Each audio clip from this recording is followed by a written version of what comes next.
Bienvenidos a Medicina Crítica by Asclepius MT.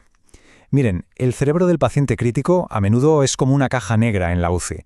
Cuando hay un deterioro neurológico agudo, lo que necesitamos es una evaluación rápida, que no sea invasiva y que podamos hacer ahí mismo, a pie de cama. Hoy vamos a analizar a fondo la evidencia que hay detrás de la ecografía transcraneal. Es una herramienta que promete darnos precisamente eso, datos anatómicos y hemodinámicos en tiempo real, y todo sin tener que mover al paciente. Vamos a ver hasta dónde llega realmente su utilidad.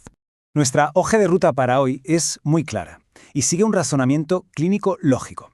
Empezaremos con el problema de base, lo difícil que es neuromonitorizar en la UCI. Después nos meteremos de lleno en la técnica, para a continuación abordar las preguntas clínicas directas que puede responder.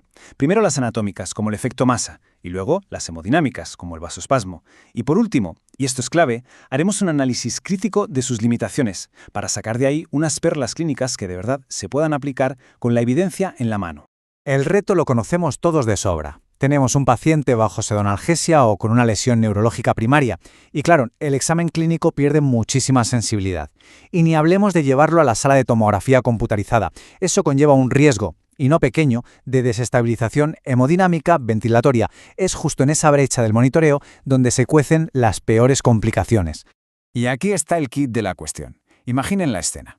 Una anisocoria súbita, una caída del nivel de consciencia. ¿Cómo distinguimos rápidamente si es un hematoma que está creciendo, una hidrocefalia obstructiva o una isquemia que empieza, sin tener que exponer al paciente al riesgo del traslado? La necesidad de una herramienta de diagnóstico rápido a pie de cama es sencillamente una prioridad.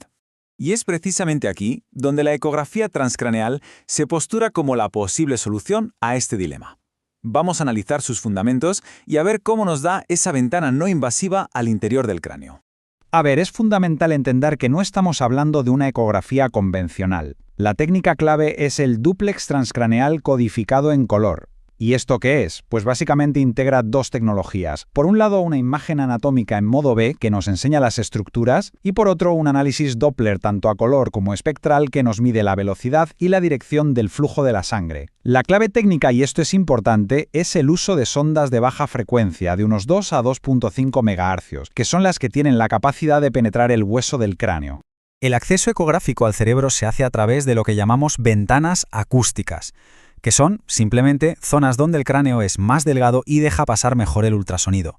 La ventana temporal es nuestro caballo de batalla. Es esencial para ver el polígono de Willis y la línea media. La suboccipital es crucial para el sistema vertebrobasilar. La transorbital, que requiere algo más de técnica, nos da información indirecta de la presión intracraneal a través de la arteria oftálmica. Y finalmente, la submaxilar nos permite echar un vistazo a la carótida interna extracraneal para descartar patología ahí. La primera aplicación, y quizá la más inmediata, es la evaluación anatómica. Vamos a ver cómo esta técnica puede responder a preguntas que, hasta ahora, nos obligaban a un traslado para una tomografía sí o sí. La pregunta anatómica primordial ante una lesión que ocupa espacio es: ¿hay un efecto masa que esté desviando la línea media? Porque esto es un marcador clarísimo de hipertensión intracraneal y un predictor de herniación cerebral. Es lo primero que tenemos que saber.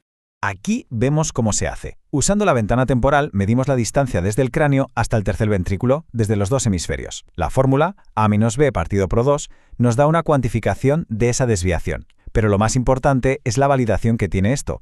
Hay estudios que han demostrado una correlación fuertísima, con coeficientes por encima de 0,9, entre esta medición ecográfica y la tomografía computarizada, que es el estándar de oro. O sea, que es muy fiable. Vale. La siguiente pregunta anatómica clave es si se está desarrollando una hidrocefalia. La dilatación de los ventrículos es una complicación muy frecuente y, sobre todo, tratable en el paciente neurocrítico. Y de nuevo, la ecografía nos da una solución a pie de cama. Podemos medir el diámetro del tercer ventrículo y de las astas frontales. Esto es valiosísimo para monitorizar la hidrocefalia de forma seriada.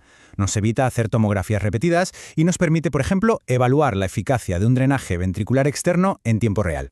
Muy bien, ahora pasamos de la anatomía a la fisiología. Más allá de la estructura, de la foto, la ecografía transcraneal nos permite decodificar la hemodinámica cerebral. Es decir, nos permite ver la película, cómo fluye la sangre dentro del cerebro. Una de las complicaciones más temidas, sobre todo después de una hemorragia subaracnoidea, es el vasoespasmo. Este estrechamiento de las arterias cerebrales puede acabar provocando un infarto cerebral tardío, y es algo que tenemos que vigilar muy de cerca. Y aquí la evidencia es bastante contundente. Fíjense, el Doppler transcraneal ciego tradicional, el que no tiene imagen, tiene una sensibilidad modesta de apenas un 67%. Sin embargo, cuando incorporamos la imagen en color con el dúplex, la sensibilidad para detectar vasospasmos sube a más del 81%. Y ojo, lo que es aún más importante, la especificidad se dispara a un excelente 96.6%. Esto en la práctica significa que un resultado positivo con esta técnica es altamente fiable para confirmar el diagnóstico. Este es un ejemplo clínico que lo ilustra perfectamente. En la imagen de arriba vemos velocidades medias en la arteria cerebral media de 248 centímetros por segundo. Esto es un claro indicador de vasoespasmo severo. Y en la imagen de abajo, después de una angioplastia, vemos cómo la velocidad se ha normalizado a 48. Esto demuestra el poder de la técnica no solo para diagnosticar, sino como una herramienta para monitorizar la respuesta al tratamiento de forma inmediata. Y llegamos a la pregunta hemodinámica central, la pregunta del millón. ¿Podemos estimar de forma no invasiva la presión intracraneal? Porque este es el parámetro que, al final, determina la presión de perfusión cerebral y, por tanto, la viabilidad del tejido. Esta imagen es absolutamente esencial porque correlaciona la forma de la onda Doppler con la fisiopatología. Piénsenlo. A medida que la presión intracraneal sube, la resistencia al flujo de sangre también sube, sobre todo en la diástole. Esto se traduce en una onda con un componente diastólico cada vez más pequeño, hasta que desaparece.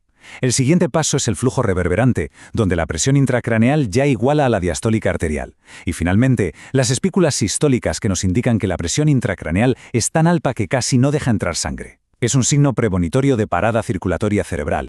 Pero bueno, como con cualquier herramienta diagnóstica, es indispensable hacer una evaluación crítica de sus fortalezas y sobre todo de sus limitaciones.